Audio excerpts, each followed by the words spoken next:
تو میں نے اس لیے قسم کھائی تھی اور کہا تھا جو جھوٹ بولے اس پر خدا کی لعنت۔ سانو اللہ پاک دے قرآن دا قسماں کھا کے نبی اکرم صلی اللہ علیہ وسلم دے جڑے کئی بہتان لاندین انہاں دا ٹھکانہ جہنم وچ۔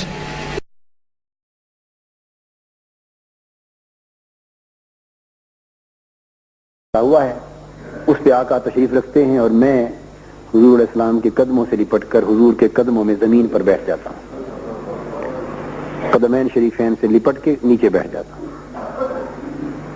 اور آقا گفتگو کا سلسلہ شروع فرماتے ہیں اور فرماتے ہیں مجھے طاہر، میں اہل پاکستان کی دعوت پر اور یہاں کے دینی اداروں اور دینی جماعتوں اور علماء کی دعوت پر پاکستان آیا تھا۔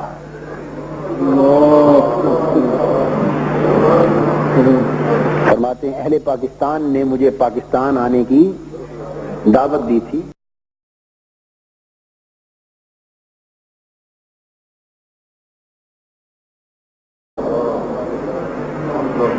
میری میزبانی نہیں کی اور میں اب اہل پاکستان سے ناراض ہو کر واپس مدینہ جا رہا۔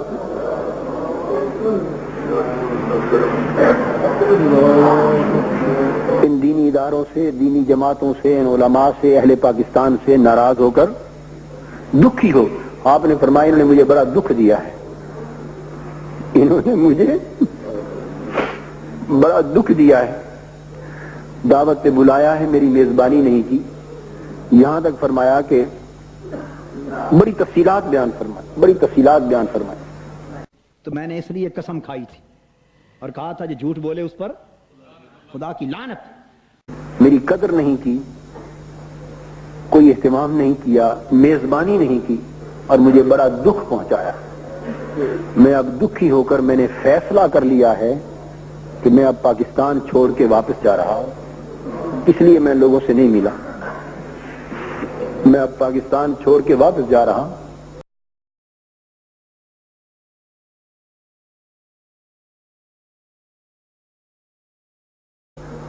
بس میں یہ بات سن کر حضور علیہ الصلوۃ والسلام کے قدموں پہ گر جاتا ہوں، قدمین شریفین پکڑ لیتا ہوں، چمٹ جاتا ہوں، چومتا ہوں، روتا ہوں، چیختا ہوں، ہاتھ جوڑتا ہوں، عرض کرتا ہوں آقا خدا کے لیے فیصلہ بدل لیجیے اور پاکستان چھوڑ کے نہ جائیے، اور پاکستان چھوڑ کے نہ جائیے، اور پاکستان چھوڑ کے نہ جائیے۔ بار بار ایسا فرماتے ہیں کہ مجھے انہوں نے دعوت دی تھی، انہوں نے ان کی دعوت پر آیا تھا اور بلا کر میری عزت نہیں کی۔ فرماتے ہیں بلا کر میری عزت نہیں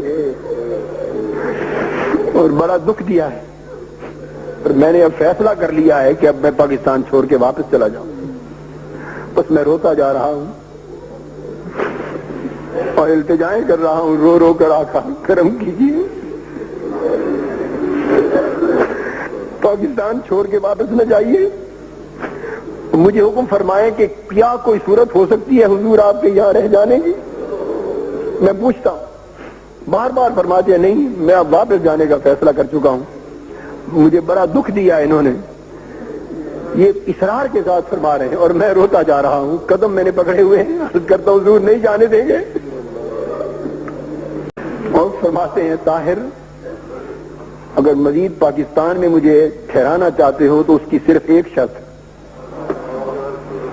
مجھے اب پاکستان میں مزید ٹھہرانا چاہتے ہو تو صرف ایک شرط ہے، میرے میزبان تم بن جاؤ، میرے میزبان تم بن جاؤ، میرے میزبان تم بن جاؤ۔ نبی اکرم صلی اللہ علیہ وسلم دے جڑے کئی بہتان لاندین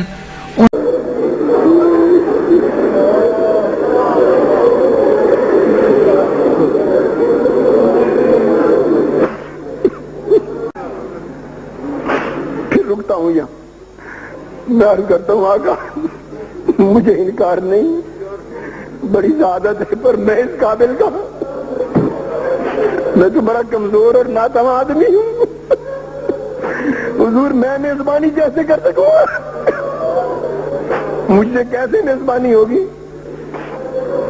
فرماتے ہیں بس شرط ایک ہے، تم مجھ سے وعدہ کر لو، مجھے وعدہ کر لو میری میزبانی کا، تو تنہا تم وعدہ کر لو، پھر میں رکنے کا وعدہ کر لیتا ہوں۔ میں رو رو کے ہاتھ جوڑتا ہوں، عرض کرتا ہوں حضور میں نے آپ سے وعدہ کر لیا، میں میزبان بنتا ہوں حضور کا۔ فرماتے ہیں طاہر تو نے وعدہ کیا تو میں بھی وعدہ کرتا ہوں کہ رک جاتا ہوں۔ نبی اکرم صلی اللہ علیہ وسلم تے جڑے کئی بہتان لاندین کہا تھا جو جھوٹ بولے اس پر خدا کی لعنت۔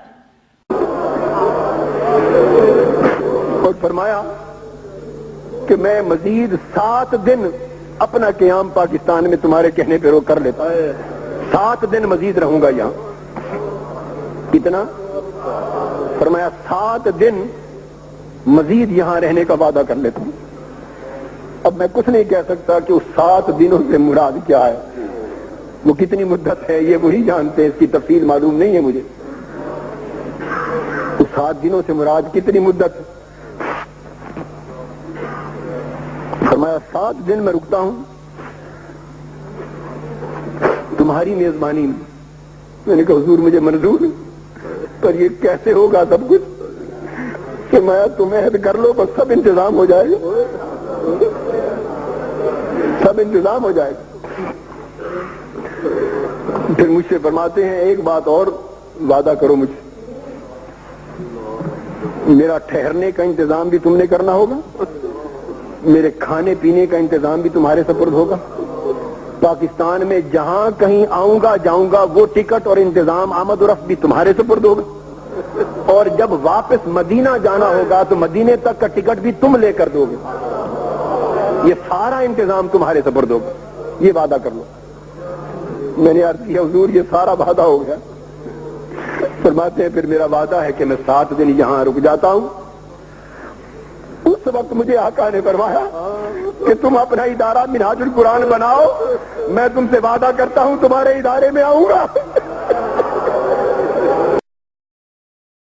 اس انہوں نے اعلان تو بعد کافی لوگ الگ ہو گئے کہ اسی اپنے بچیاں دا پیٹ پالیے یا انہوں نے دئیے، جو نئے سن، جو نئے نئے شوقین سی اس منہاج وچ داخل ہو رہے وہ تو الگ ہو گئے، باقی رہ گئے چیدہ خاص لوگ جڑے مالدار اور اچھے کاروبار دے حامل سن، انہوں نے دل کھول کر انہوں دی مدد کی، جس وچ اسی بھی پیش انہوں نے تعاون کیتا۔ اس تو بعد انہوں نے کچھ کیساں دیتی ہیں کہ خاص بندیاں نوں یہ سوائیاں جان گئی ہیں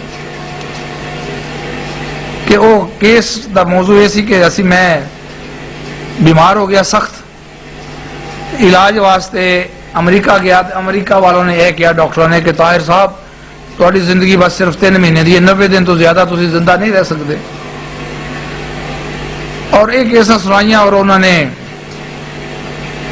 سانو اللہ پاک دے قرآن دا قسمہ کھا کے نبی اکرم صلی اللہ علیہ وسلم دے جڑے کئی بہتان لاندین انہوں دا ٹھکانہ جہنم وچ، یہ سب کچھ دسن تو باوجود پھر انہیں سانو دسیا سنائیاں گلاں کہ مینوں اس طرح ہویا کہ میرے موت دے دن نزدیک آ رہے ہیں، موت دیاں گھڑیاں قریب آخری دن، اور موت ڈاکٹروں کے کہنے کے مطابق تھوڑے جے سیکنڈ باقی سن، ادھروں اسرائیل آ رہے ہیں، ایک طرف نبی صلی اللہ علیہ وسلم بھی آ رہے ہیں، تو دونوں آ کے میرے کول آ گئے۔ اسرائیل کہہ رہے ہیں کہ میں انہوں دی جان نکالنی ہے، جان قبض کرنی ہے، روح قبض کرنی ہے، اور نبی اکرم صلی اللہ علیہ وسلم کہہ رہے ہیں، فرما رہے ہیں کہ نہیں بھائی اسرائیل صاحب یہ کام نہیں کرنا، طاہر سے اجے بہت سے کام لینے ہیں، انہوں دا ادارہ میں منہاج القرآن ابھی شروع ہے، اس کی تکمیل ہونی چاہیے ہے، اور انہوں مہلت ملنی چاہیے ہے، اور انہوں مہلت دیو، ایسا کرو کہ انہوں دی جڑی عمر ہے وہ 62 سال کر دیو۔ نبی اکرم صلی اللہ علیہ وسلم فرمایا کہ میری عمر 63 سال ہے اور طاہر دی عمر کر دیو 62 سال، میرے تو 1 سال گھٹ رکھیو، میرے نو اگے نہ ودے۔ قرآن پاک دی روشنی میں شاید انہوں نے کیا ہوئے کہ لا تقدموا بین یدی اللہ ورسولہ، میرے رسول تو اگے نہ ودنا، اس واسطے عمر بھی گھٹ رہے تاکہ اگے نہ ودے۔ ایک کہنے تو بعد وہ اسرائیل بھی چلے گئے، نبی اکرم صلی اللہ علیہ وسلم بھی چلے گئے، اور اے میری سچویشن ہے حالت دی. پھر جدو اسی یہ دیکھا کہ یہ طاہر قادر صاحب نو تو اسرائیل چھوڑ گئے، نبی اکرم صلی اللہ علیہ وسلم تو نہیں انہوں نے چھڈیا، اتوں خالی نہیں گئے، اتوں کدا واپس چلے گئے، جبکہ قرآن پاک دی آیت دی بالکل خلاف ورزی ہے، جہد اللہ پاک نے فرمایا کہ جدوں اجل نے آ جانا ہے، نہ ایک سیکنڈ اگے ہونی، نہ ایک سیکنڈ پہلے آنی، تے نہ تاخیر کرنی. تو میرے دل وچ ہلچل بچی کہ یہ قرآن اور حدیث دے اور سنت دے بالکل خلاف ہے. تو تھوڑا جا چینج ہوا ہے، مائنڈ چینج ہوا ہے. تو اپنے آفس میں ایک دن بیٹھا تو ایک ساتھی آیا عبد المجید، ان کا نام عبد المجید اہل حدیث، انجینئر سا، وزارت زراعت وزارت اسکان. وہ میرے آفس آئے تو انہوں نے میری ایک کتاب پھاڑ دی، اور میں نے انہوں نے کہا کہ بھائی صاحب تسی یہ کتاب کیوں پھاڑ رہے ہو، یہ پیسے لگے ہوئے. وہ عملیات سی جہد تعویذات اور عملیات متعلق سی. انہوں نے کہا جی کتاب تھوڑی پھاڑ دیتی ہے تو تسی میرے تے دعویٰ کرو، کیس کرو، پھر پتہ چل جائے گا کہ کتاب پھاڑنے والا سچا کہ جی کتاب وہ سچا ہے. اور کہنے لگے کہ تمہیں الحمدللہ عربی تو آندی ہے، تسی یہ دسو کہ قرآن مجید کدی ترجمے نہ پڑھیا. میں نے عرض کیا جی نہیں، قرآن مجید ویسے پڑھتے رہنے ہیں روزانہ، کدی ترجمے نال نہیں پڑھیا. انہوں نے کہا جی کہ ایک ایس آیت کا ترجمہ کرو. انہوں نے آیت کڈی الانعام دی آیت نمبر 50، سورت الانعام آیت نمبر 50. انہوں نے کہا جی ترجمہ دسو صحیح ہے کہ غلط. وہ آیت ہے کل میں اقول لکم عندی خزائن. زندگی میں پہلی بار مجھے خواب میں اعلیٰ حضرت نے اپنی زیارت کا شرف بخشا. جب تڑپ رہا تھا پہلی بار زندگی میں کرم کیا، اور خواب میں اپنی زیارت اور اپنی شفقت سے نوازا. اور میں نے خواب دیکھا کہ میں کہیں گھر سے باہر گیا ہوں اور مجھے کسی نے باہر بتایا ہے کہ تم باہر پھر رہے ہو اور اعلیٰ حضرت تمہاری عیادت فرمانے کے لیے تشریف لائے ہوئے. اعلیٰ حضرت چارپائی پہ تشریف فرما ہے، حضرت مولانا شاہ احمد رضا خان صاحب رحمت اللہ تعالی علیہ قدس السر العزیز تشریف فرما ہے، اور آپ نے سفید احرام باندھا ہوا ہے. سفید احرام، اوپر بھی جس طرح احرام ہوتا ہے نیچے اس لباس میں. یہ ہماری طبیعت اور مزاج پرسی کے لیے میں آیا ہوں. اور جب اعلیٰ حضرت اٹھے مجھے سینے سے لگانے کے لیے لا الہ الا اللہ محمد رسول اللہ، ان کے جو احرام کا کپڑا تھا مجھے ملنے سے پہلے سینے سے اتر گیا.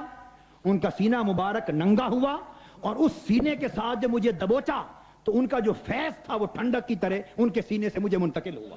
ہم بیٹھ گئے. میں نے عرض کی حضرت آپ کی واپسی کب ہوگی، بریلی شریف کب واپس تشریف لے جائیں گے؟